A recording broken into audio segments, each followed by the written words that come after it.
Ladies and gentlemen, boys and girls, children of all ages, the Movie Road proudly brings to you the movie Mount Rushmore, featuring the one AJ Anthony Jordan, the French phenom Nico Luro, the Silver Screen Dudes! Oh, you didn't know? It's time to sit down and talk some movies! Oh, hell yeah! Okay, welcome. The intro does it all, but I have to be formal and polite. So you're here with us, the Silver Screen Dudes. I am the one AJ Anthony Jordan. I am Nico Luro, and it is time for the Top 10 show. Okay, Nick, before we tell them what our topic is, please give them a rundown, please, of what we can look forward to. How does the Top 10 show work? So basically, guys, the Top 10 show, we get a new movie topic every week. Then AJ and I separate and we go at it different ways. We each make our own Top 10 list. Then we reconvene here every week to present to you, our audience, the Top 10. We're going to each run down our bottom 4, then the other person will run down his bottom 4, then we'll go up to the top 2, the other person goes up to the top 2, and then the top 2 will each be presented one by both of us. If at any point during the show we have something in the same list, we'll punt until we get to the number that's higher. So for example, if I have a movie in at number 8 and AJ has his in at number 3, we'll punt and talk about that movie when we get to number 3. At the end of it, we'll make our combined movie Mount Rushmore, which is of course why you're listening to this, as the podcast is called. We combine the top 4 movies from both of our lists. Normally it would be the top 4 that you must see, but this week's a little bit different. AJ, welcome. Okay guys, thanks to a very, very good friend of mine, virtually that is, but a strong supporter of the Silver Screen Dudes by the name of Mr. August Fernandez Britos. I hope I've pronounced that right, sir. Belated happy birthday to you as well while we're on the subject. I know we've done it on Facebook, but hey, we have to say it on over the airwaves too. Yes, we are going for the top 10 and movie Mount Rushmore top 4 of sequels that never actually occurred. So that's what we're going for. It's a really interesting topic actually. We're doing a slight spin. It's not just sequels, we're also doing spin-offs. So anything that's part of a certain franchise, but anything that was leading from a movie and it was going to go further, that's what we're looking forward to. Yeah, there had to be a clear indication that there was going to be a follow-up, and either because of behind the scenes reasons, because of financial reasons, because one in my case there's a tragedy of someone actually dying. Some movies just don't get made.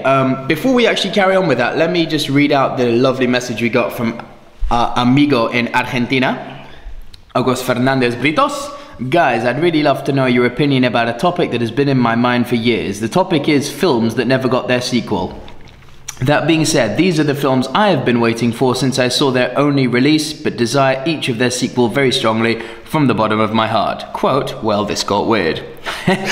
So here it is. We've got Jumper 2, Watchmen 2, The Punisher 2, The Incredible Hulk 2, The Real Rock and Roller, aka Rock and Roller 2, Spawn 2, Spider-Man 4.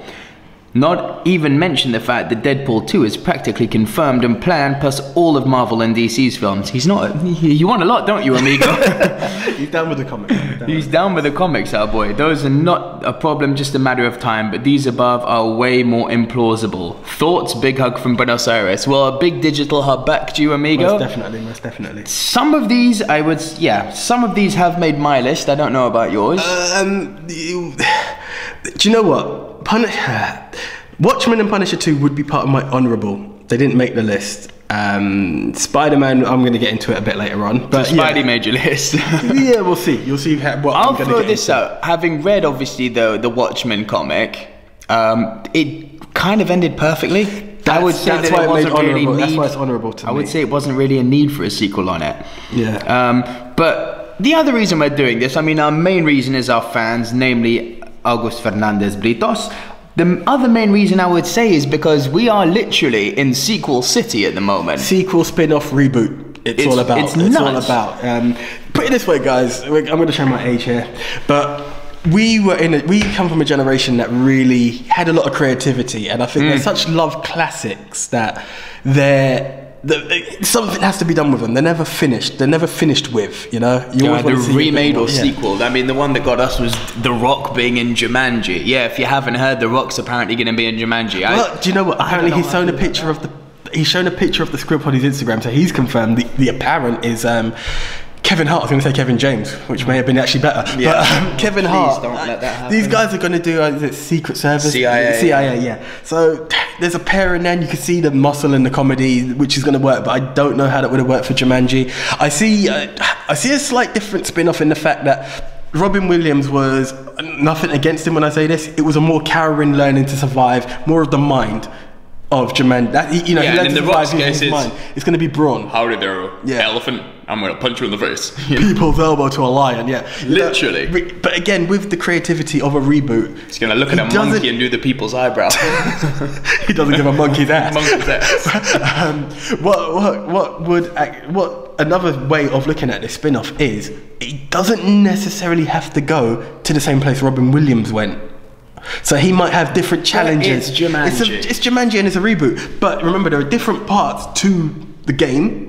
If he landed on a separate piece from what Robin Williams did, it's not Jumanji 2, don't get me wrong. Yeah. But a separate piece means he's in a different place, different challenge, different physique, different guy. So, I mean, that's one part of news. And we've also got loads of sequels coming out. For example, all of the comic sequels are coming out. And ones from old franchises. I mean, Independence Day is coming out, the sequel to that. You see, a bit late now. But this is the thing, right? When looking at it, a lot of what would have been on my wish list have actually come to pass. Yeah. They've either come to pass or you're hearing something of it. Okay, we're in reboot season, we're in this, we're in that. So it was really difficult to say, right, this one's on it, because like, oh, right, it made. Or looking back, it's like, now I can understand why that didn't get made. Another one of my honourables would be coming up in that, which I'm quite happy it didn't come up. I mean, a funny one is, I mean, I've got my own personal set of rules when it comes to making sequels, and two of them to throw out there are, would the remake, if it was a special effects based movie, would the remake benefit from the modern effects that we have today? In most of the cases, the sequels coming out this year, yeah, they would. Independence Day, Jumanji, yeah, they definitely benefit. And another rule I've got is, has it been enough time for us to actually, you know, forget about the sequel, so that when it comes back you get that nostalgia? Jurassic World, I'm looking at you. Star Wars, I'm looking at you. You know, things like Finding Dory. Yeah, it's been a while. Jumanji's been a while. Independence Day. The one I'm not sold on is Bridget Jones' Baby. Bridget, you know, with Bridget, you can catch up with Bridget. So that one doesn't trouble me. It's a bit like American Pie. There are some films you need the gap. Toy Story, which we've discussed as well. Toy Story. Yeah, Toy Story 4 is coming, yeah. Toy Story and American Pie gave us a chance for you to grow with the movie. They appeal to a certain audience. You have to watch it in a way. That's why I always go back to something you said in a previous show. With your kids, you won't let them watch. You'll leave the gap so they appreciate the films the same way we did. Absolutely. And I think that's one thing. But then there are others. I'm going to go to like Ace Ventura 2. You don't necessarily need a gap. We just want more of that franchise because of the humour that came with it. Yeah, you know? But I'm saying for most of the sequels that have come out, there is that gap. Of course. You talk about Independence Day having a gap. Blade Runner 2? Yeah, but there's another one. As I said, guys, it's Sequel City. Yeah. And with that, we're going to crack right into it. Now, just before AJ, you've got some honourable mentions, and I've got some dishonourable mentions. I'm going to throw a few out, actually, guys, that you may not even be aware that all the ones I'm going to mention, the scripts were at least partially written. They had been tabled and greenlit, and then things just fell apart. I'll go into it, but you go off with your honourable. I'm going to go with this one is honourable based on what happened 15 years ago. I actually enjoyed it. 2 weeks ago, I watched it, and I couldn't find the same passion I once did. Right, I'm looking at you, Mr. Affleck, with Daredevil 2. I actually really wanted to see that, right? Elektra really killed it, but I thought Daredevil 2 could have been interesting. We had something, we had a plot, Michael Clarke Duncan. It was open-ended, so that was one that I wanted on my honourable mention. And it finished with Bullseye flicking the flyer, didn't it? So it's like he's still got his accuracy, there should be a sequel. This is it, there was enough there for a sequel, so that really tempted me as a kid. The other one, I only found this out based on the research, was Con Airport, the sequel to Con Air. I really like it. But I'll say that again, guys. Hear it. Con Airport. Yeah, that's the one. Really like the idea. Loved Con Air. Nicolas Cage done a fantastic job there. Reason it's made honourable as opposed to really making the Nicolas Cage. I mean, I'm a Nick Cage fan. John Malkovich, baby. He stole that movie. Malkovich killed it. Malkovich killed it. But my thing was, how realistic could it have been? Well, you know what the story was in Con Airport. It was the airport where they take off and then something's going to go wrong. So you could have enough cons. It was going to expand on the idea of the first movie. So instead of just having a plane for cons, there was going to be an airport with multiple planes for cons, run by Vince Larkin. Yeah. Played by John Cusack. Yeah. It could have, but then as you go, you know, there are certain films. I'm happy it ended where it did. It ended well. It didn't need anything more. This is it. And then to say that, but it's also one of those things. I think if it had had more, it wouldn't have also been a bad thing. Because Con Air is like, it's not like a classic. It's not a cult classic. It's just like, it's fun. Yeah. I wouldn't go so far as to call it a classic, but it's awesome fun. As I talked now, I think one thing I had to bear in mind was the size of the US. Over here, we don't really have to take our convicts on planes. Whereas when you have look in the States, if you're getting moved, it's like, a drive up the M25. This is it, exactly. So that's, like drive up the M25. So those are my two honourables. I'm going to throw some dishonourables out now, guys. Now, this is no word of a lie. These movies were greenlit. I really hope they didn't make your list. I'm waiting. The first one, E.T. 2. No, that didn't make my list. So the story with this one is evil aliens were going to come and capture the kids from the first movie, and E.T. was going to save them. Dishonourable. Dishonourable. And oh god, and I'm taking almost joy in this. Do you know who had the idea to do this? Mr. George Lucas. George. Leave the stars alone. Yeah. Another one I'm going to throw. This one, it would have. It's kind of dishonourable. Gladiator 2. It couldn't. Sorry, I saw that. The story was that he was going to be in the Elysium Fields, and the sequel with him dead was going to be he's fighting Roman gods. It's like, it could have worked. It would have had a bit of a Clash of the Titans feel to it, but it just would have been so far removed from the first movie. That's why it's dishonourable. Also, it's the concept. There was a personal feeling to it. It's not that he was a fighter and he was. No, what I'm saying is that the concept behind Gladiator is the avenging of his family. Yeah, he's a revenge story. Absolutely. Yeah. Check out our top 5 revenge movies, guys. Please do, yeah. But to now go into something of he's now fighting the god.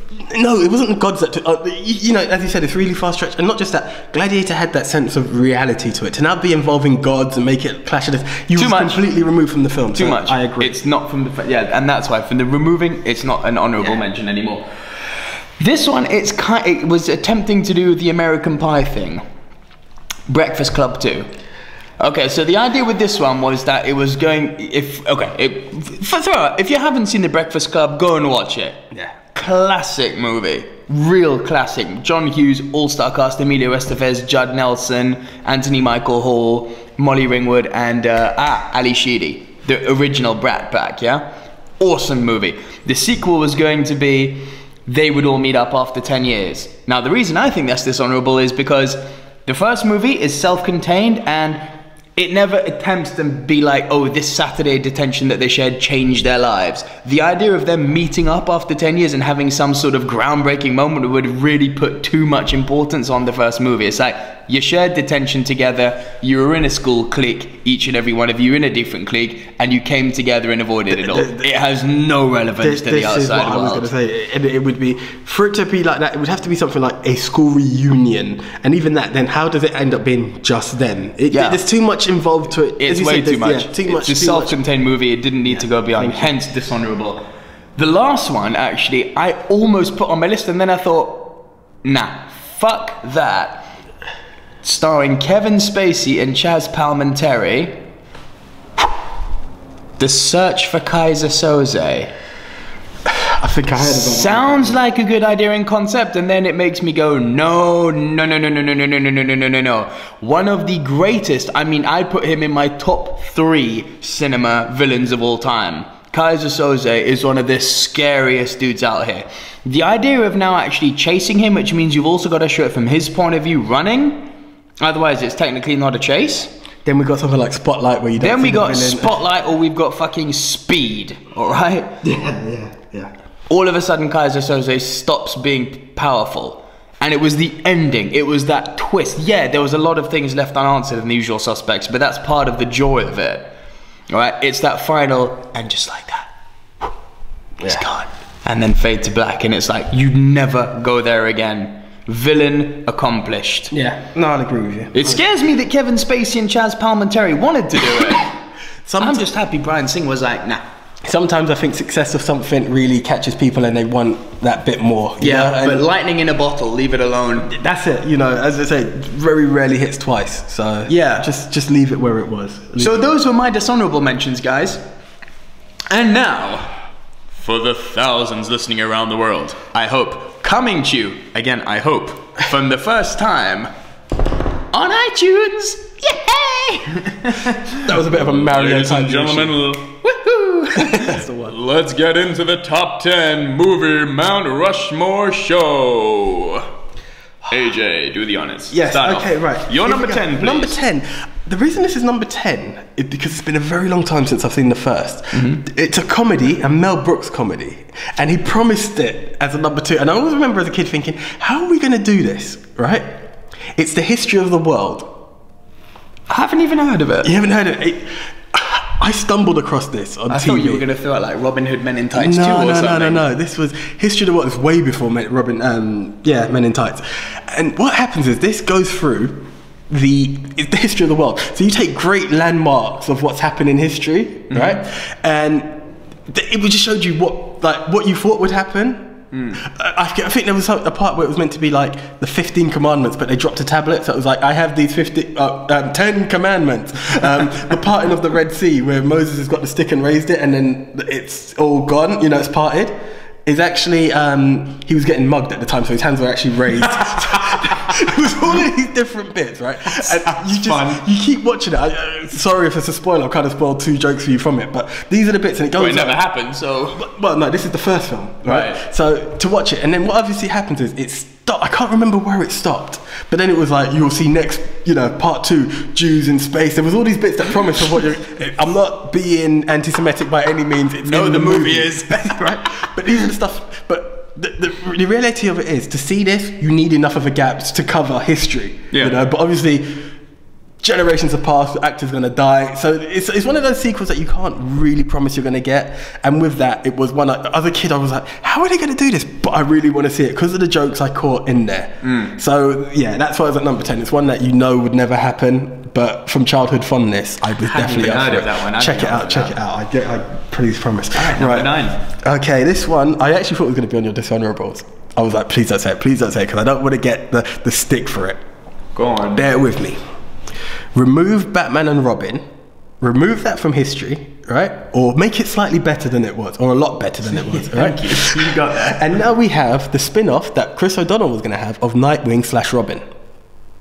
Was that actually greenlit? It was ready to go, then Batman and Robin came along, done so bad they scrapped it. They're like, forget it, we're not touching anything. Smart move. Alright, What is that on your list? No, my passion for Batman and Batman Forever. Yeah. Right? Bear with us 1 second. No, carry on. Right, Batman Forever. Now I'm going to ask you a question. Yeah. Chris O'Donnell, good or bad Robin? Good. Right, could you have seen him as a Nightwing? Can I be honest with you? I couldn't really have seen a Nightwing in that universe. It's a difficult one. But error-wise, I'm trying to think, because I didn't have that bad memories of like Batman Forever. But I mean, rewatch it again now, dude. It's not a good movie. Even a follow-up to that with a Nightwing is not a good movie. that's why it's number 9. But bear in mind, what I am going to go for is, okay, that was heavy Schumacher. But Tim Burton also had an input in Batman Forever. So had you had that right pairing of the two, you may have actually had a really good film. Well, yeah, and Christopher Nolan had a say in fucking Batman v Superman. Means nothing. Okay. Anyway, it's hard to really go deep in these films because we don't know how deep the script is going to be, but that was the one that was going to get. Right. Then again, you could flip the argument on me and say George Lucas had a lot to do with Kingdom of the Crystal Skull, but burn. We could have gone there. Right. Number 8. This was a classic growing up, and I only just found out it was going to. Well, you kind of hoped to see a sequel, but it never came out. It was Luc Besson.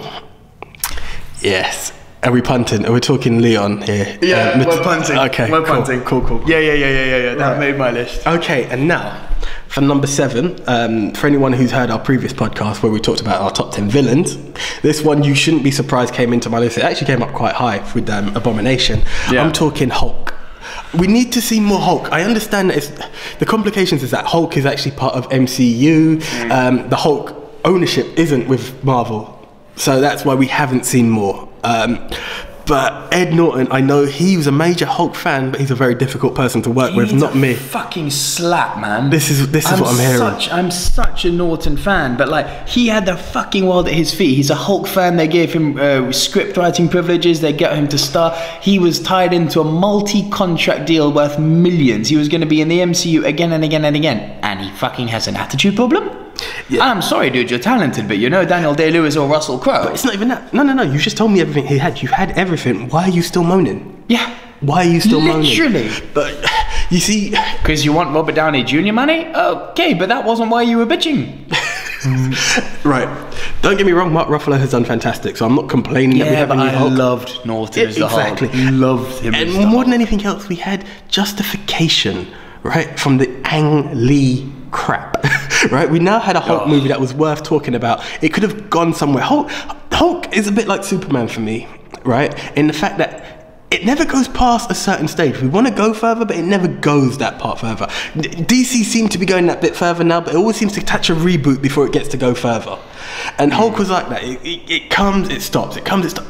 Let's get Hulk. And Ed Norton had it. It was like, to you and to our friend August Fernandez Britos, who was having Hulk 2 on his list, just in case... August, you may not be aware, you probably are aware. Hulk's in Thor 3, yeah. So you're going to get some Hulk. It's some Hulk. We're talking...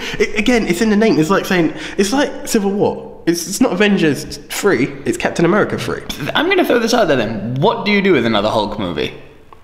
He smashes. We've got the Jekyll and Hyde thing. He smashes. I'm not too sure what film is meant to... It could be Civil War. I think it's something else. We've got Thunderbolt Ross. We've got Red Hulk. We have Grey Hulk. Okay, people may not be fans of those, but it expands. This is what I'm saying. It expands further. Yes, there's only so much you can do, but Hulk has quite a few villains worth mentioning. Yeah, but the problem is, if you go into Planet Hulk, then he comes back to Earth after that, and we've got World War Hulk, where he goes and kills all the Avengers. If you want to go into real comic book sweaty stuff. Yeah, no, I appreciate that, but we want more. And just give us a bit more. If you wanted to have a dream, if if Fox were to ever actually align themselves with Marvel with the last Wolverine movie, you don't just do a kind of spin-off Old Man Logan, you do the Old Man Logan, which culminates in Wolverine versus the Hulk. Yeah. God, now that would be awesome. No, but that ain't gonna happen. And Hulk 2 ain't gonna happen. Alright. Spider-Man Homecoming. That's what I'm going to say. Don't write anything off anymore. No. Stop. Sony and Marvel never had a bad relationship. Fox and Disney have got one of the worst relationships in the industry. I'll give you that. But hey, money talks. That's all I'm going to say on that. Yeah, money talks. And now Fox are kicking themselves for selling Star Wars for so low. Fucking idiots. I'll give you that. 4 billion. So there we are. That's my bottom. That was your... You gave 4? That was 7, yeah, Hulk. One we punted on. Yeah. Okay, over to me. And August, I'm doing one that was on your list, mate. The Real Rock and Roller is my number 10. Okay. Did it make your list? No. You know, after Guy Ritchie went through his moment of stinkiness, right? Stoinkness, I should say.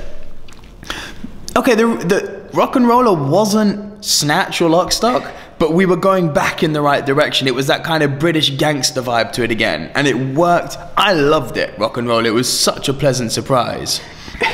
And it finishes, it literally says, the gang will return in The Real Rock and Roller. That ain't happening. Since then, he's done the Sherlock Holmes movies. He's now doing that Knights of the Round Table medieval movie. And apparently Downey Jr. is saying that after that, we're doing Sherlock Holmes 3.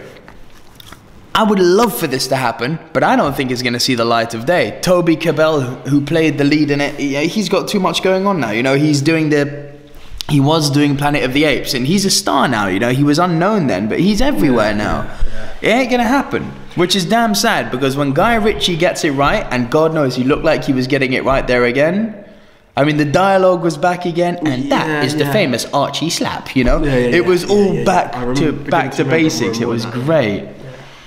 So that's my number 9. And August, mate, I share your fucking sentiment, bro. That was my number 10. Okay, yeah. I share your sentiment. I would love to see Rock and Roller 2. It ain't. It could still happen, but I mean, when it happens, how old are they all going to be? This is the problem. No.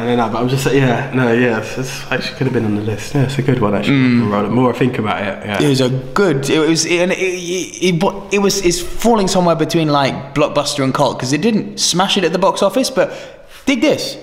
It was only released on limited release, and it still doubled its profit. So can't complain.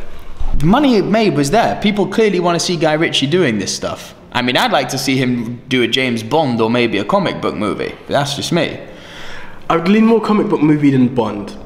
Okay, let me rephrase that. I'd see him doing a comic book movie. I want to see Christopher Nolan do a Bond. Yes. Yeah, that can work. That can work. Most definitely. I mean, we've always had that argument. Bond and Batman are very alike. Take away a costume. It's all about the gadgets and the detective element. I can see Nolan really doing a very good Bond movie. Just think about what he did with Inception, that kind of crime spy thriller that he did. Yeah. Awesome. My number 9, I bet, has to be on your list, is Spider-Man 4. No. The fuck? It didn't make a list? No. Excuse my high-pitched voice. Ode to Chris Tucker. No. Jamal, man, Spider-Man 4. I know what you're saying. Vulture look. Okay, quick sum up for those of you who don't know. August, we know you know it was on your list. Spider-Man 4, this was going to be in the pre-Andrew Garfield era. Yes, I wasn't a big fan of Tobey Maguire. That's what stopped it. I know you weren't either. And fuck me, did they screw up Venom. But. No. Spider-Man 2 was a good movie. Damn good movie. Arguably the best Spider-Man we've had. This is coming again. We haven't seen Civil War yet. And from what we've heard, Tom Holland kills it as Spider-Man in Civil War. But again, that's a feature. It's not an entire Spider-Man movie. Correct. There's enough to it. As far as I'm concerned, the best Spider-Man movie, forget and Tobey Maguire not necessarily being good as Spidey. Do you know what? He Spider-Man actually delivered was quite a lot in 2 as well. It was a good movie. It was a bloody amazing movie, to be honest. I loved it. Yeah, that one I can't hate. Again, and if they'd given like the Vulture that kind of twist, the way that Doc Ock was, and if they'd done that, but I mean, Vulture's one of those passageway characters, isn't he? Because then you got the Tablet of Time and all that, and okay, we're getting sweaty here. No. But leave the comic stuff. It's a worthy mention, but you'll see why it didn't make my list shortly. Yeah, but no, I can understand that. Maguire, as much as he done well in number 2, it wasn't enough to tempt me. Vulture, again, you couldn't see how the Nightwing would have fit into the element. Yeah. You had to handle Vulture really well. Or it was John Malkovich would have been Vulture. He would have done it well. It all depends on your script as well. Okay, Malkovich. You can say that about any movie. The right director writes the script. That's like not an argument. Yeah, so it was close. It was close to the list, but you'll see why it didn't make the list. Fair enough. I mean, we've got a lot more Spider-Man stuff on the horizon, and since then, I'm sure this has made your list a lot more Spider-Man stuff that hasn't happened, sadly. Yeah. Right. Well, we'll go on with my number 8, which is another comic book movie, and it's the last one on my list. You were giving me shit for this off tape. Superman Lives. Tell the story, because I do need refreshing. Okay, so Superman Lives was this. In the age before Bryan Singer's completely forgettable Superman Returns. Oh, I wish he didn't. Sorry. After Superman: The Quest for Peace, which was one of the worst movies, it's certainly probably the worst comic book movie. I'd put Batman and Robin above Superman 4. I really would. It was so bad. Oh, I would. I think Quest for Peace was worse.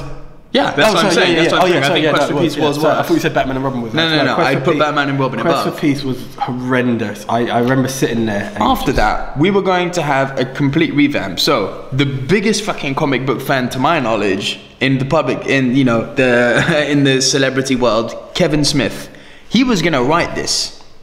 Tim Burton, the same guy who proved his pedigree quality with comic book movies at the time, who had just done Batman and Batman Returns, was going to direct this. Nick Cage, and he's cuckoo, fuck you, he's an Oscar-nominated actor, and when he's on form, he delivers. Listen, Nick Cage is he gets a lot of unfair stick. However, he's made some bad career decisions. Yeah, he's gone bankrupt. Yeah, no, he's from one of... Fuck all that. And he's also from one of the most talented fucking families in the world. Yeah. Yeah, but apart from that, he's a major Superman fan, which it doesn't mean a lot, but it does in the same breath that you would want to do justice to it. I'll be honest with you, This movie had so much traction physique-wise- that John Schnepp from Collider, you know, the YouTube channel Collider, he actually made a documentary about it called The Death of Superman Lives What Happened. There's been a documentary on wide release made about this movie. This movie should have happened. Now, there's a few things which I'm really surprised that Kevin Smith wrote in, and I'm like, how the fuck did you do that? Because Superman wasn't going to fly. He was going to have like a super bike or a supermobile. I'm like, do you know what it is? Kevin Smith is a major comic book fan, but he's really quirky at the same time. And I think that's why we've not seen him with the everything that's the MCU, with everything that's comic book madness that's going on right now. We've not seen him pen one. You know, he's not had enough. I could see him doing a Deadpool. Do you know what? Before, yeah. I was gonna say Ghost Rider, but I could see Ghost Rider. I could see Ghost Rider from him, but a Deadpool would. Moon Knight or Blade, one of the R-rated comic book movies. That would be up his alley. But I think Deadpool would work for him because his quirkiness, aside from the the quirkiness and the R-ratedness would just be perfect for him. On a side note, for all of you out there who know who the fuck Moon Knight is, we can be friends. Yes, indeed. But I think those are the bits. It can't work. People, again, you have to always remember, you have to appeal to the comic book fans, but it tore him apart. Let's just go back to Spider-Man and the fact that he was able to organically shoot out webs. Killed it. It's an argument that you like it. I don't. Moving on. There's actually going to be we're going to have some discussion soon, guys. You might have another podcast coming soon, but just on that scale, I can see why it didn't get the go ahead. You know. So. Yeah. All right. Well, so that's it for my comic book stuff, and we're going to finish off with my number 7 before throwing it back to you. I hope this is on your list, and I'm surprised it's not higher on mine. And I know when I say everyone's going to be like, oh no, that movie ended perfectly. Allow me to disagree. Forrest Gump 2. I heard about it. Let me throw the premise out there. Go. So Tom Hanks, and everyone's like, oh yeah, he did the right thing. Tom Hanks was like, no, I don't want to do it, because the first one was perfect. What I think the brilliant things about Forrest Gump were the impact that he had on pop culture. You know, the smiley face or shit happens. You know, it was how he, interacted with the big events from the 60s and 70s. That was the charm of Forrest Gump. To be honest, the love story I thought was really fucking throwaway. Yeah, it was charming and romantic the way that he kept this childhood sweetheart. Guys, let's call a spade a spade. She treats him like a cunt. I'm sorry to use the C word, but it's like, oh yeah, I've been running away for so long. Hey, we got pregnant one night. Oh, Forrest, I'm gonna die. Please take care of the AIDS baby. It's like, dude, I get that you're slow, but fuck. Side note, just putting a pin there. It could actually happen that I don't want to get into the mental illness part too deep, but it could happen that a guy is that deep onto a girl, and with mental illness there is that obsession. Let's not even go down this route. I mean, point taken. I'm just saying it's plausible. It's plausible. Yeah, it's plausible. It's not fair, but it's plausible. My main point was that wasn't the glory of the movie. Yeah. In fact, I've always said that if the movie had actually stretched their relationship 15 minutes longer at the end, it probably could have brought me to tears because of the love that he had for her and him losing her after so much. But they killed her off too quickly. She dumped all of her shit on him and he just took it. Agreed. I'm like, the premise for Forrest Gump 2, which, now, hear me. I'm waiting. The way that we loved those elements of interacting in Forrest Gump 1, the way he reacted with the big events of the 60s and 70s, Forrest Gump 2 is going to be him interacting with the big events of the 80s and 90s. More goodness. It could have worked. It could have been younger Forrest having the same element because he's brought up by his dad. So why the fuck not? Yeah, great idea. But do you know what this is, right? It's like History of the World Part 2 in the sense that we would have loved to relive those bits, but these bits would have been even closer to home. Put it this way, as much as it could have gone right, it could have gone horribly wrong because it would be like, dude, you don't own... Yeah, shoulda, woulda, coulda. I'm only going based off of the premise that they had, which was...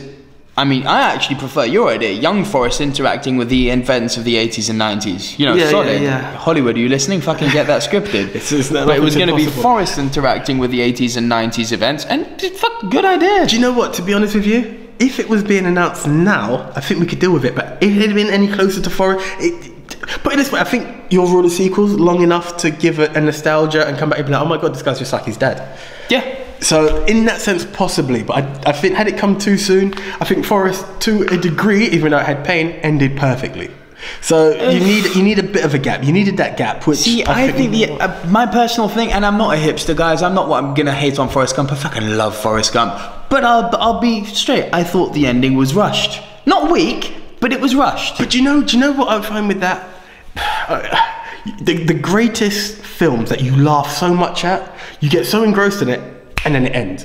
You know, and I think that's what's going to happen with Forrest Gump. It feels rushed because you had this whole thing that panned, but it had to come to an end at some point. Otherwise, Forrest Gump would be a weekly episode. You know, it could be that. Literally, it was that good. I think, and that's true. I mean, I would have liked to see it, but it ain't gonna happen. Back to you. Number 6 for you. Right, number 6 for me. This one I'd only just found out about, and this is another comic book one, and this is going back to what you said about directional beauty of Tim Burton. Yeah. Batman Returns 2. It had a spin-off, which would have been Catwoman. Nah. I think at that. Do you know why? I look back at it more. Batman Returns has become my favourite one of that era. I know you've looked back and it's very bad for you. I've been hesitant to look back since you said that. I've been full of plot holes. But I think we could put it this way. Michelle Pfeiffer done amazing as Catwoman, and I think we could have seen more. There's that also with a bit where we know she was still alive. Hathaway done amazing as Catwoman. Yeah, but the way they ended.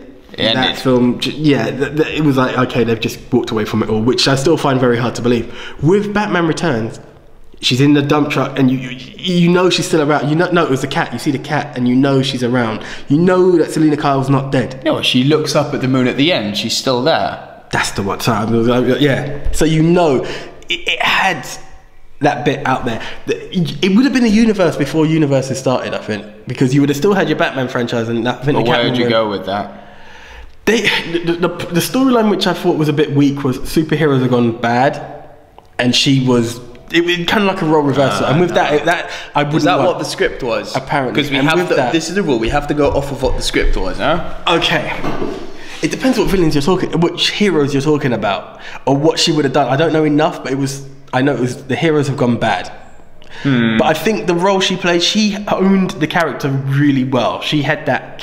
I'm not saying Anne Hathaway didn't. But the psyche, I think, was there more with Michelle Pfeiffer, and I think we could have gone deeper with it. Yeah, I mean, the way she became Catwoman was stupid. Yeah. Falls out window, cats bite her. Oh, I'm magically back alive. But yeah, hey, you know what? Okay, let's take the 3. She's still done better than Barry, and okay. Yeah, Origin, we didn't even really get an Origin to Hathaway, it's just a throw-in. So with that, yeah, I would have liked to have seen more. Okay. You're number 5 then. Number 5. Right.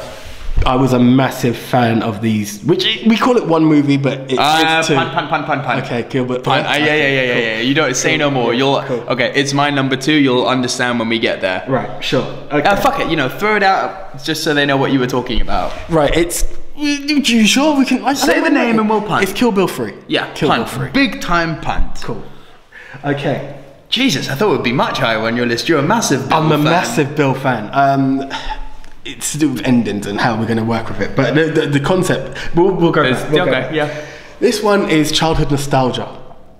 Right? It's actually got a reboot, which I know you absolutely hate, that's come in. But I would have liked to have seen it. Actually, it could have been slightly higher. Ghostbusters. I would have liked to... Fuck off. No, I wanted to see the original gang back together. Yes, definitely. I needed to see the original gang back together one last time. And with that, the childhood memory and nostalgia, I actually don't know what the script was going to be. I don't think there was even Doesn't that far. fucking matter. But Ghostbusters 3, I think we needed one more. We needed one more from Make the gang. it a trilogy, yeah, I agree. It needed that last one to close it. There's nothing more I could say. For all the computer game geeks out there was actually a Ghostbusters video game that was released, I think, going 4 or 5 years back now. And it was actually penned by a lot, I mean, obviously not by Harold Ramis, who's passed away, but very sadly, but a lot of the other writers, contributing writers, put the script together for the video game, and it was supposedly the spiritual successor to Ghostbusters 2. So you can play the game. Yeah, I might have to. I may have to, as long as it's on PS4. But no, yeah, yeah. To me, we just needed that trilogy. It's one of those films. It's like another one that could have made it honourable for me was like Bill and Ted, stuff like that, where it didn't necessarily have to come, but it's one that we've always talked about. Yeah, yeah. And with that, I had to say it. It had to, and it's quite high. I was thinking Ghostbusters. I mean, I put it this way: I'd much rather see that Ghostbusters 3 than this pile of shit. No, I haven't seen the movie, but I'm going based off of the trailer. What a pile of shit. I just wouldn't have had it. I wouldn't mind passing of the torch. Yeah. Well, they're going to be in it. They're going to be in it. Are they? Guys. Yeah, I keep hearing in and out. I keep hearing in and out. My understanding, minus Harold Ramis for obvious reasons, the three of them, Ernie Hudson, Dan Aykroyd, and Bill Murray, are all going to make cameos in it. I don't know if it's going to be as former Ghostbusters. Yeah, but apparently they're in it. Talking people who's coming in from a reboot. Good news. Pamela Anderson's actually going to be in Baywatch. Yeah, no yeah, had to throw that out. Okay. Do I put my number 3? That was your 4, yeah? Yeah. Yeah, go for number 3. Okay. I don't think this is on your list, but it has to be for me. We're talking the Ice Cube cult movie classics Friday. There's meant to be Last Friday. We've got Friday and we've got next Friday. Right. You guys need to know Friday. Put it this way, this is what put Chris Tucker on the map. He started off as Smokey. I have to go out, it's really I thought Jackie Brown put Chris Tucker on the map. No. This was pre-Jackie Brown? Yeah. I've got the trilogy upstairs. It's the 4th. Yeah, it'd have been the 4th film. We've got Friday, next Friday, Friday after next. The concept of it was, right, basically everyone wants the Last Friday for the fact that Chris Tucker and Ice Cube made a fantastic pairing. In Friday 1, you've got Ice Cube who plays Craig, who's been fired on his day off. Right. And it's like, how do you get fired on your day off? His best friend comes to chill with him on his day off, which is Chris Tucker, Smokey, a pothead, the absolute highest pothead. And he starts getting... Hence the name Smokey. And it just gets into this whole madness. It's one of the maddest comedies going. And then Chris Tucker has never come back to it. He blew up and he's not been in the other... Well, he fell in love with Jackie Chan, didn't he? Then he fell in love with religion. Yeah, this is it. And this is what makes Friday very difficult. But it keeps coming back up. And one thing, it's very close to penned right now that Chris Tucker and Ice Cube are actually in talks. So this could be the bullshit, film. Really? Yeah. I actually saw an interview with Ice Cube. Have they got something lined up, or is this just something you want to happen? Or did they ever have something lined up? It's come, but the deal has fallen through a few times. Did the third one set up a sequel? No, it's not lined up in that sense. Okay. But it's always coming. The deal is there, it's coming, and then it falls through for some reason. Chris Tucker's messed up, or they've gone a different angle with it. Yeah, I love but we're waiting with the bone at Chris Tucker. It is. Everyone knows that. But that's the one. So to me, Friday being the cult classic that it was, everyone wants to see Ice Cube and Chris Tucker come back. We need to see Chris Tucker as Smokey one more time. He's funnier than Agent Carter. He is that guy. So yeah, that's my number 3. Friday fans, I know you're out there with me. It probably wouldn't make the Rushmore, but in the top 10, it needs to be top 3 for me. Is it? Okay, that high, huh? Actually, you said that. I'm looking at my number 3 now. I wouldn't put it on the Rushmore either. Okay, my number 6. This is a strange one because it actually did get remade. But it was exactly that. It was a remake and it didn't follow up where the first one left off. Okay. Godzilla from 1998. Okay. Had Matthew Broderick and Jean Reno. Had Jean Reno and Broderick in it, yeah? It was Broderick, wasn't it? Matthew Broderick, yeah.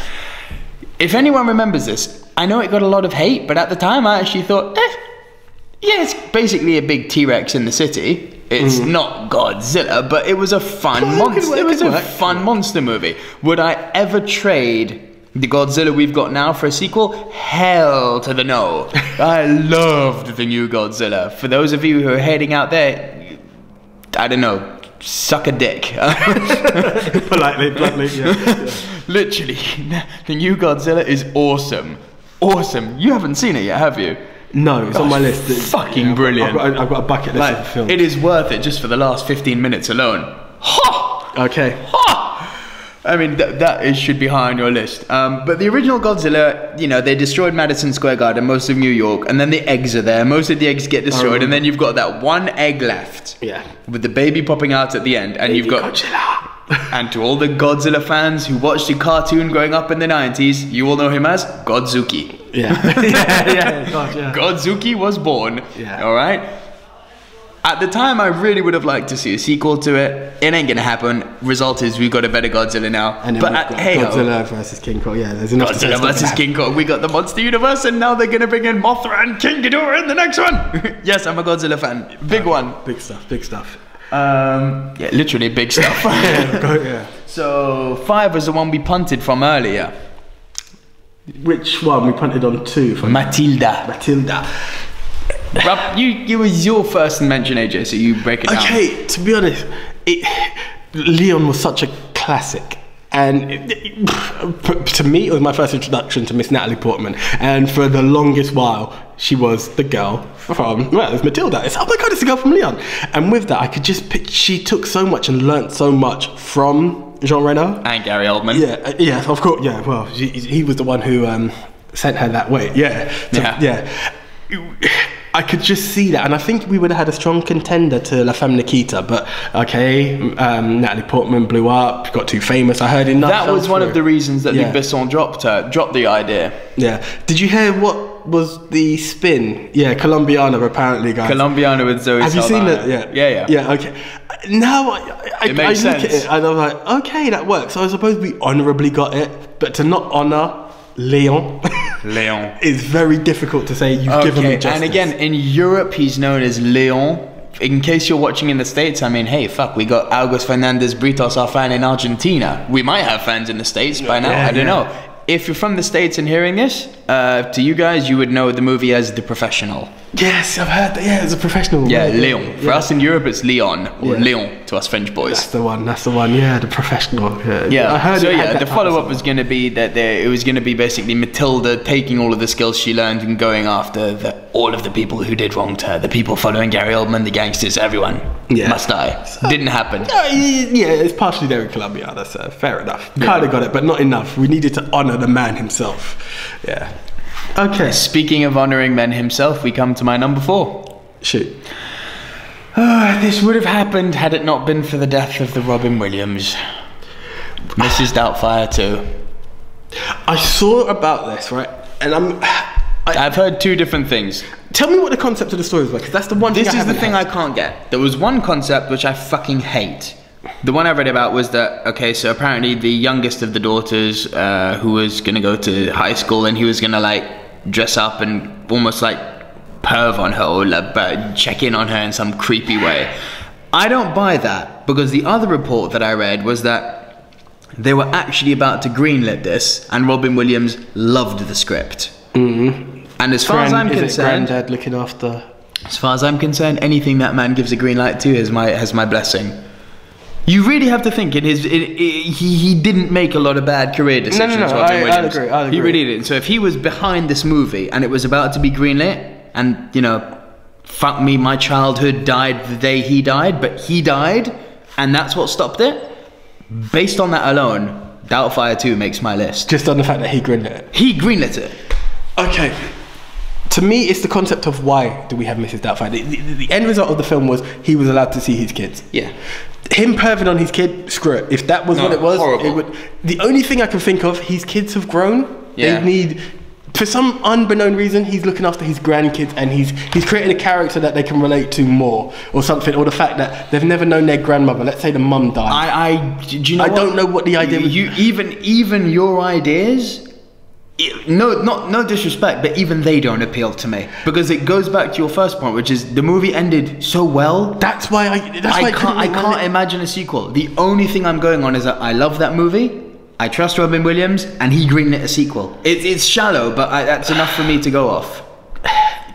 It's based on what it would be. That's why it didn't make my list. I guarantee it ended to a point that the resolve is there. So how do you now create? It's like me saying Liar Liar 2. I would have loved to have seen it, but there's no reason behind it. And speaking of which, now when you watch the end of Mrs. Doubtfire, it nearly, in the past it didn't do this when he was still alive, but you know it ends with that voiceover, and the final words are him saying bye bye. It's like, yeah, that's a heartbreaker. It's such a heartbreaker. Hearing Robin Williams say bye-bye to the world, even now I'm blubbering up. Yeah. I miss the guy so much. Yeah, it's the concept. That's why I couldn't make my list. Honestly, the tools are there, but without a story, sorry, it's not a movie. I agree. I mean, we'll never know what the story was. I don't buy for a minute that he would have, been on board for perving Mrs. Doubtfire. I don't buy that. It's one of those things where if you know you can pull it off again, but yeah, we never know. We can't go too deep. It could go on forever. It could go forever. Yeah. My number 3.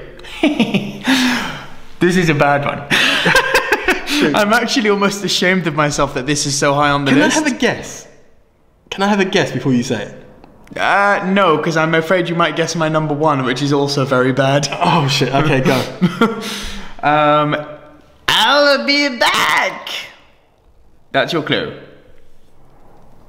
He-Man and the Masters of the Universe. Sorry, it sounds like Christopher Walken. That's what I was like, huh? It nearly How made the fuck did that sound like? It was. I'll be back. That's Christopher Walken. All right, fair enough. I'll be back, He-Man. It nearly made my list. I guarantee. There's no guilt in it, guys. No guilt. There's a lot of guilt. It's a guilty pleasure. That's as high as it gets. I'm surprised that. Check out our top 5 guilty pleasures. It should have been on YouTube. It should have been. So should have been on there. Yeah. Mm-hmm. Do you know the only way I'm going to justify this answer? Terrible. Do you know how I'm going to justify this answer to you? It was the 80s. I'm sorry, the 80s. We had Schwarzenegger and Stallone. Dolph Lundgren could barely fucking speak English. I know. It was terrible. Put it this way, he was also the Punisher. I don't know why they kept giving him iconic characters to play. I don't know how it happened, but it did. No. It's crazy. I mean, Dolph Lundgren, again, if you don't know him from The Expendables, he basically became big because of this movie and because of Rocky 4. Yeah. Short side note, I've heard rumours, I don't know how true it is, apparently he trains in the park just around the corner from here. No shit. Apparently so. Just thought I'd throw that out there. Hey, now you can have a guess where our studio is, guys. Exactly, there you go. Bit of a hint for you. But yeah, basically Masters of the Universe, it ended, and if you haven't seen it, it's one of those movies that you kind of have to see. It's so bad that you have to see it. And after you watch it, then Google, it's free on the internet, and if it's not, fuck it, you can't fight the internet anyway. But go and check out the old 80s and 90s, early 90s animated movie, He-Man. Yeah. That kind of makes the movie better. But it ends with his arch nemesis Skeletor emerging from the acid going, I'll be back! I should have sued him for that, but yeah. Come on, you'll be back, I'll be back. What are you doing? I'll see you in court. That would have been I'll see you in court. Come with me if you want to. Exactly. It's bad. It's bad, it's but it's the 80s, terrible. It's childhood memories. It's like Ghostbusters for me. Well, you're making an argument for my number 1, but we'll get there in a minute. I've got a feeling, I can't say it, I'm tempted to, I have to wait and see. Because there's one I'll forgive you for. If there's another one, I'm going to walk off set. I'm very tempted to walk off set. You might walk. Okay, right. Just quickly, which one would you forgive me for? I will forgive you for one that potentially might be coming, that's Gremlins. It's not that one. I think don't say anymore. I think you've got it. Okay, this one is very difficult because I can't pinpoint which ones, but I heard the announcements of these being made, right? So I'm going off in a complete franchise before they screwed up. I'm going X-Men Origins. As much as we had... There were many origin stories. You had X-Men Origins, but you're talking about Magneto. Wolverine. Yeah, all right. Magneto done very well in First Class, so I mentioned it for the fact. That was his origin. But then we had stuff like Cyclops, which was going to be coming. We had stuff like Storm. I think there was a lot of origin stories that had major potential. The only one that needed to be done properly was Rogue. Riddle me this: do you know where Rogue got her powers? According to the cartoon, which is where I studied in the comics, it was Miss Marvel. Yes. I don't agree with that. I disagree with that. I don't disagree with the fact that the relationship she had with Mystique could have come out more, where she knows Mystique more as her mother than anything else. There's a lot that went wrong with X-Men, but put it this way, if you... Least of all making Cyclops such a wuss. Yeah. This guy could fucking cut mountains down, man. Yeah. And he's this... And by the way, he's called Cyclops. Stop giving him shades. He's not called Biclops. It's Cyclops. One eye. Visor. Hold on. For the argument's sake, has he actually got just the one eye? No. Well, there you go then. But you don't give him fucking... He's called Cyclops because he wears a visor. More time I've seen him with shades. But anyway, all right. It would be weird. Think of it though. You're going to know that this guy's a mutant. I'm going to lift my shades up. You're going to know this guy's a mutant. Or that he's into his 80s shades. Okay, right, those visors. Okay, right, possibly. But I think acceptable ways you need to go with the sunglasses. I know what you're saying. I agree with you to a degree, but just the way to be accepted outside in the public world, he would need those. So that's that. Your number two. That's my number two. The X-Men Origins. There were many. Any in particular? You pick one. I really wanted Magneto, but we had that so perfectly. Pick another one. You got to pick Storm. one. I'll go with Storm. I think Storm. We could have had a decent origin in that. I don't think that should be as high as number two on your list, but it's your list. It was the franchise. It had to be based on the fact of a franchise of where it could have gone. We could have had a good set of origins. My number two, you've mentioned already. We've punted from it. Kill Bill. Do you know why it's so high up in mine? Go on. Because it ended well. No, it didn't. She got her kid. She killed Bill. Yeah, But she killed Bill. Bill's dead. So now we're not talking. Okay, it's not a sequel. It's a spin-off. Which No. Yeah, It's a three. There's three. There was two stories that were possibility. What's the story that you know? The one I'm aware of, Vivica Fox's daughter. Remember she With said Sophie Fatale, right? She said to her, "Come and look for me." Yeah. Which I can appreciate. It's the sheer fact. Uma She's Thurman. called Nikki, by the way. That's the one. Thank you. Yeah. She looked at Nikki and she said, "After I've killed your mother," it was basic understanding. We know what Uma Thurman's doing, what she's doing. The daughter has every right to go back to it. It's very similar to Matilda. We know that it could have traumatized. That's the story I like that could have worked. Another one that you might be aware of. I'm personally not against this because basically, say what you will, Kill Bill is. If it's not a comic book movie, it's basically a comic strip. Okay. That movie is done to kind of, it plays on reality. It's rooted in reality, but there's a huge element of surrealism to it. Like the monk, or what's he called? Pai Mei. And the 5-point palm exploding heart technique. There is a huge... people are like, oh no, Kill Bill's real. You can fight like that. Yeah. No doubt. No doubt. They've got fucking Sunny Chiba in there making her sword. You're damn right you can fight like that. Alright? Which I thought was awesome. Sunny Chiba as Hattori Hanzo is so great. Perfect. But there's a huge element of surrealism to this movie. Yeah. Right? And based on that, how does number two end?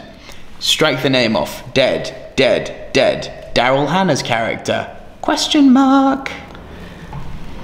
Yes, she's missing a fucking eye. It's a Tarantino. Both, wasn't it? Yeah, she's missing both eyes. It's a Tarantino movie. We can play with reality here, guys. You can blow someone's heart up with 5 points on it. You can have someone come back in a funky way. So now she's taking on Daredevil, my guy from Mortal Kombat. I can't remember his name. Have you played the latest Mortal Kombat X? The guy with the sword and he's got the... Oh, you should know this. I haven't. Kenshi. Is it Kenshi? Kenshi. Kenshi, yeah. So that's my favourite character as well. How dare I forget? I keep calling him Daredevil, that's why. Get over here! Everyone, they're so dated. I'm talking new characters. Obviously, Scorpion's always going to be there. At first, I started off Sub-Zero, but yes, had to go into... I did. It was, yeah. But hey, it's a Ken and Ryu argument. But anyway, yeah. Potential. I would have preferred young Nikki growing up seeking it. And did you know that I would. Tarantino, have you heard this part, that he filmed them? He filmed certain scenes, so it was at the age. Yeah. So it could have been good. It could have been good. It had strong potential. Either way has strong potential, because you could have, again, that Daredevil-esque villain, which could be very powerful as well, especially with Tarantino at the helm. Yeah. Kill Bill had finished, and I think the time has gone. Yeah. It's gone now, but I would kill for Kill Bill 3. Pun intended. Let's see. You never know. If it is young Nikki, if it's young Nikki, we've still got time. To be honest, again, you can check out our hateful... Well, I should say I don't want to throw you under the bus with me. I got a lot of hate for this, but I fucking hated the Hateful Eight. Yeah. So I'm not having the world's biggest confidence in Tarantino at the moment. Fading. Sorry, Tarantino, I love you to bits, but you're fading. I am aware of Leave the Westerners, go back to being a gangster. Yeah, that's the one. Okay. Your number one, mate. Right, my number one, it's two parts. Better be better than mine. It's two parts, right?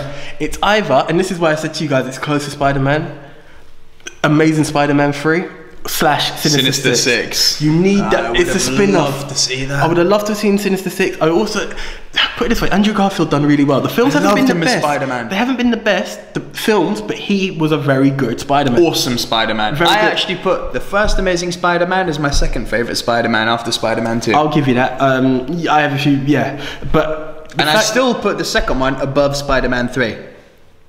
Yeah. Oh, yeah. Amazing Spider-Man. Yeah, easily. Sorry, I was getting confused on what you're saying. He didn't make the best, but he hasn't made the worst ones. No. Although Electro, terrible. Yeah, but so badly but done. still better. Dane DeHaan as the Green Goblin, I like. Do you know what? The foe actually worked for me. Growing up, He worked. Yeah. But I mean, yeah, but so did Chris Cooper, who was the Green Goblin in The Amazing Spider-Man. Yes, you know, dying on his bed. Yeah. He ain't dead. You don't cast Chris Cooper to kill him off. Yeah, Whatever. it's all very weird. But you know, the fact that we had Gwen die as well, it really looked like, we're going there. We've actually done the original proper storyline. Yeah. And he's going to meet Mary Jane. It had so much potential, and it died. It was so good the way they killed her. The moment that tower appeared, I was like, are you gonna fucking kill her? It's coming. That's I didn't think they'd do it. I was like, no. Yeah. I mean, I felt it coming, and I actually, Anya, if you're listening, my honey, this is my girlfriend to all of you listening out there. I'm not perving on a fan.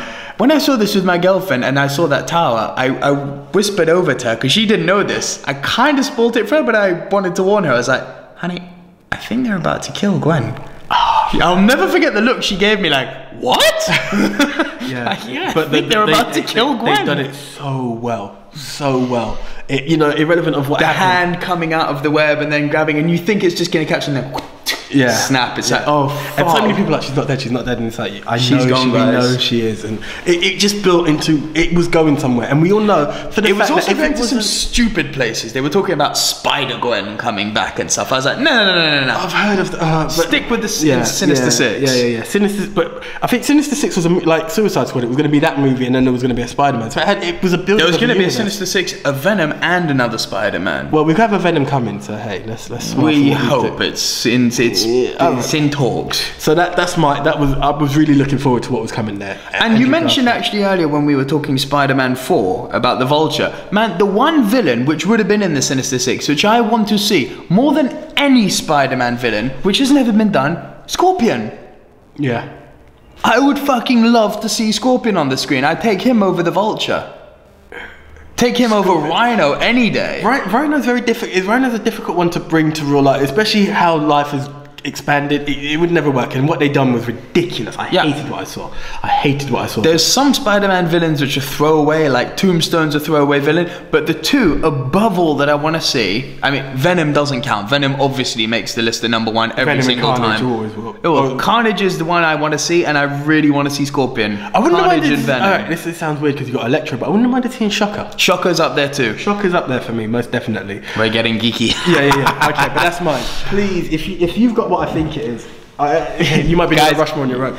You might hear a chair now move as AJ stands up. I'm gonna give you a theme tune. Do do do do do do. How ironic that I done the Mario woohoo! And no. Have you watched the? I should leave. I'm scared he's gonna put it on the fucking Rushmore. Fuck him. No, I'm staying for that purpose alone.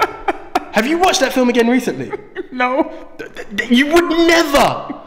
As a kid, I thought maybe you would never. That film actually dishonors Mario. Okay. It dishonors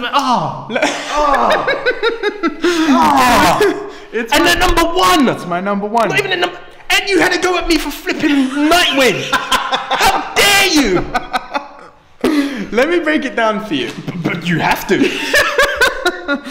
Super Mario Yes. is possibly the hardest video game in the world to make into a movie. I think Sonic would have been a bigger challenge, but go.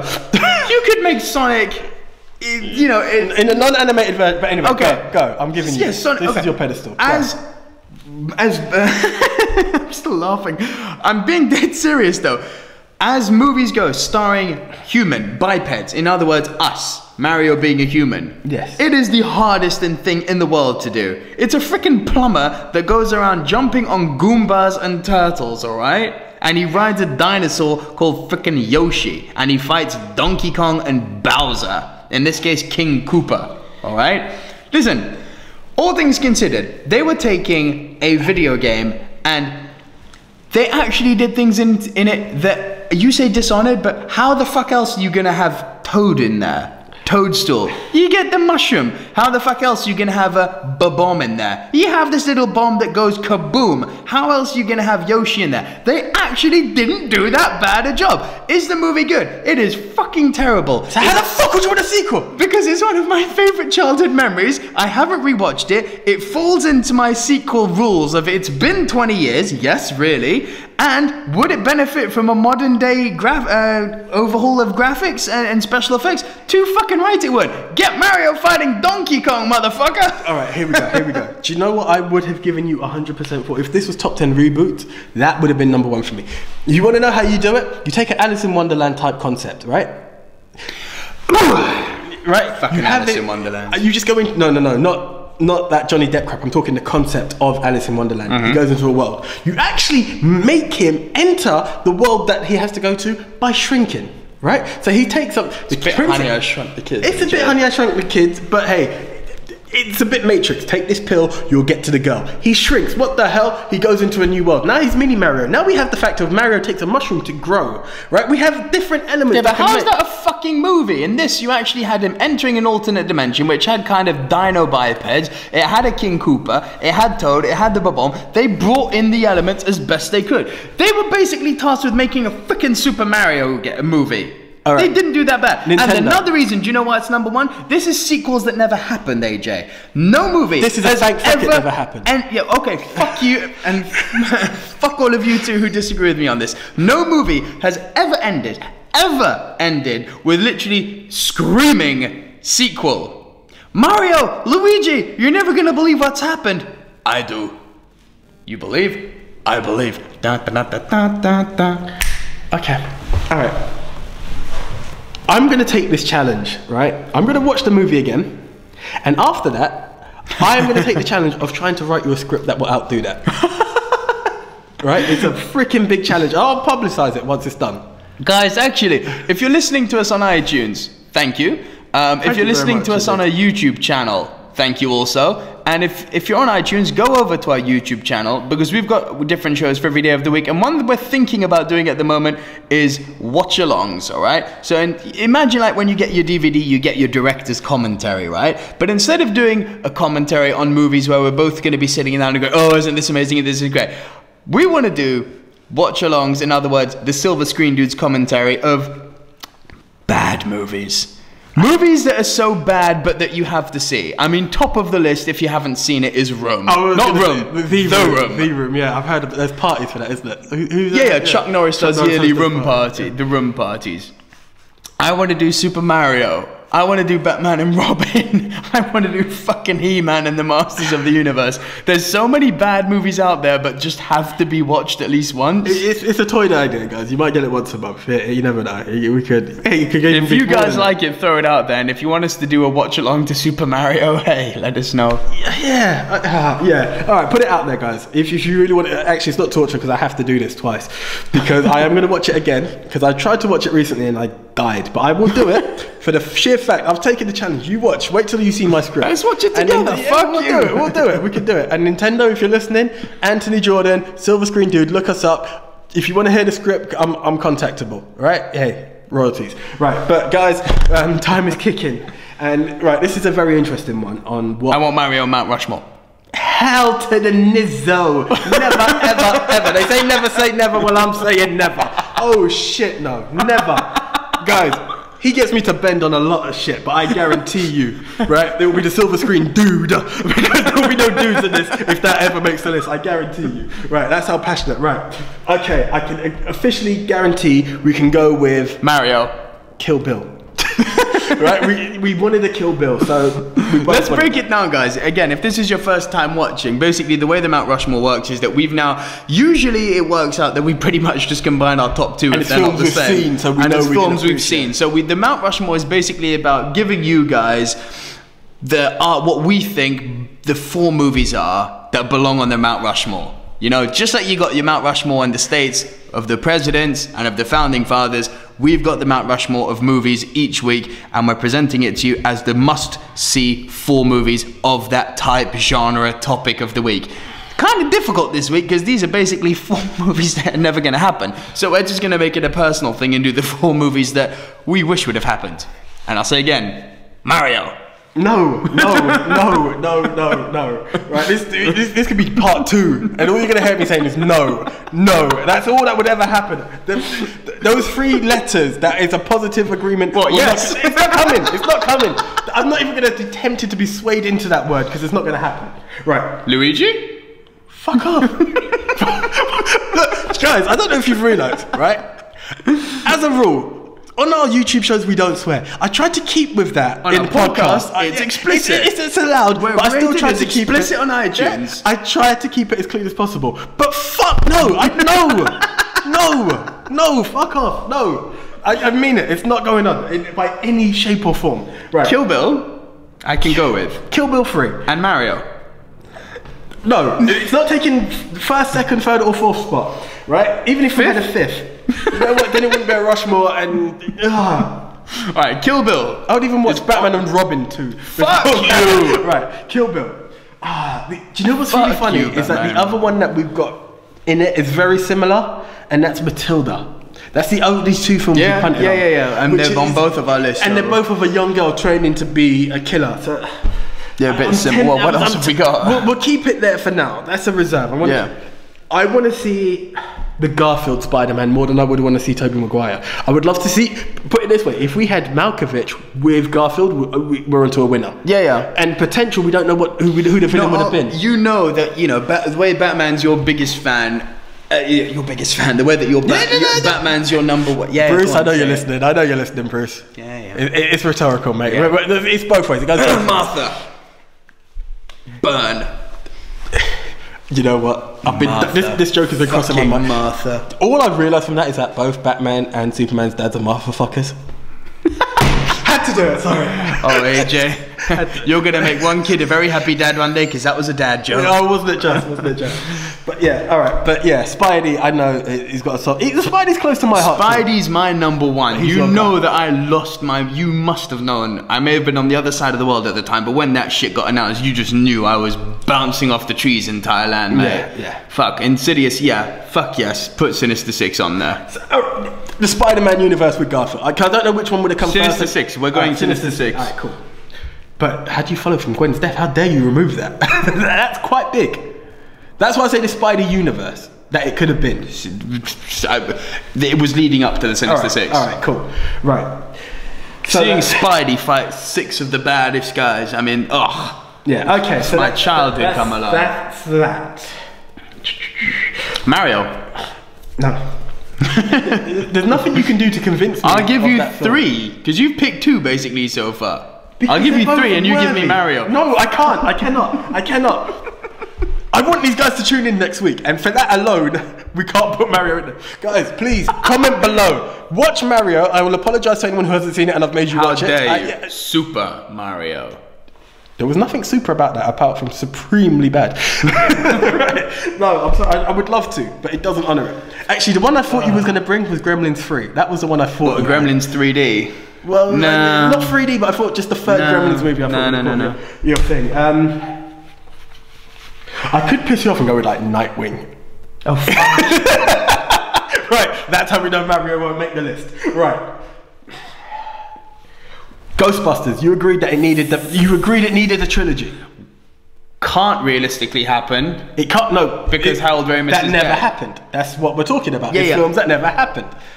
And with that, we'll go with that, and I'll throw in one that wasn't on my list, and it'd be Doubtfire 2. And I know you'll go for that over Superman. No, probably won't actually. Do you know what I'd like to see? I'd still actually, because in this list I'm still grasping at the fact that maybe some of these could happen. Sinister 6 I'm not ruling out now that we've got the Feige regime ruling over Spider-Man, thank God.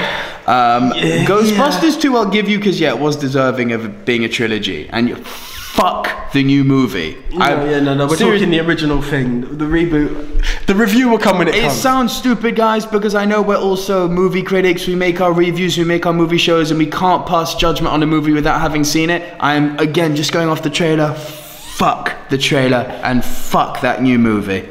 Time will tell. I don't want to judge, but I'm leaning with you. I was quite open-minded, saw Yeah, the I trailer. It wasn't. didn't convince me. I'll go with that. Bullshit.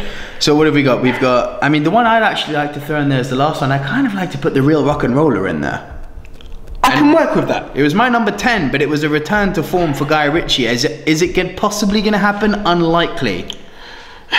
But it really has that was potential of coming. Yeah. It's a difficult one. Godzilla won't happen. Superman Lives definitely won't happen. There's a documentary about that one, for Christ's sake. God, even got but Godzilla's. See, I'm tempted. Mario.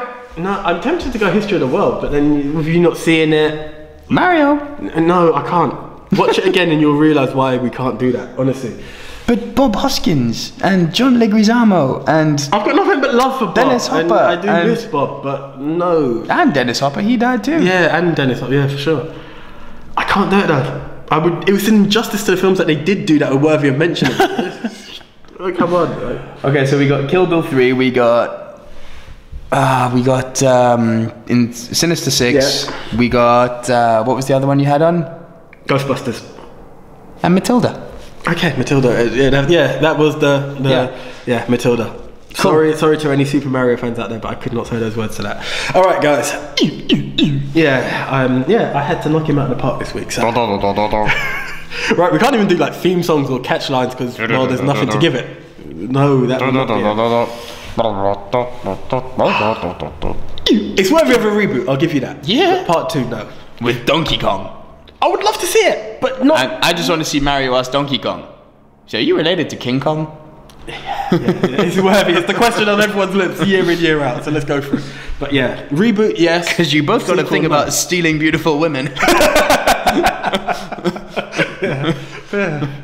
God, tell me about it. Or Donkey, are you a king? Are you? Is it one in the same? Anyway, enough for the jokes. Time is ticking, guys. Thank you. We've gone way over limit here, but it's fine. But it's so much because there's so much of what could have been. We have so much to say. Yeah. So here we go. Movie wrap Rushmore of films we wish we could have seen.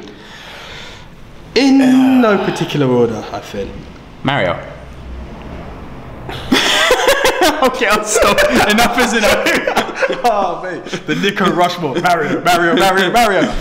You got Mario, and you got Luigi Mario. Hey! Yeah, okay.